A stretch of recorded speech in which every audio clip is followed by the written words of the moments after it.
আমি জানি না কতদিন আমার আম্মাকে এভাবে মিথ্যা বলে যেতে হবে। শুধু এতটুকু বুঝতে পারতেছি, আমার এই মিথ্যা কথাগুলো আমার আম্মাকে খুব স্বস্তি দিচ্ছে। আমার আম্মা যদি কখনো বুঝতে পারে না আমি আপনাকে নিয়ে আম্মার কাছে মিথ্যা কথা বলছি, আম্মা না নিতে পারবে না।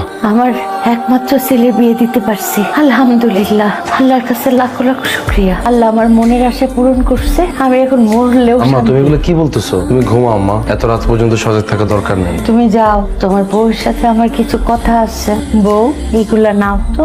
আমার হাতে তো বেশি শক্তি নাই। আমার সব গহনা, বাড়ির দলিল, ব্যাংকের কাগজপত্র আর সংসারের চাবি, পুরাটা সংসার তোমার হাতে তুলে দিলাম। আমার পলাশ খুব লক্ষ্মী ছেলে, খুব নরম মনের মানুষ। ওর বাবা মারা যাওয়ার পর আমি চাইলেই আরেকটা বিয়ে করতে পারতাম, কিন্তু আমার ছোট্ট পলাশ দেখবে তার মা ভাগাভাগি হয়ে যাচ্ছে, সেটা তো আমি সহ্য করতে পারবো না। সেই জন্য আর বিয়ে করিনি।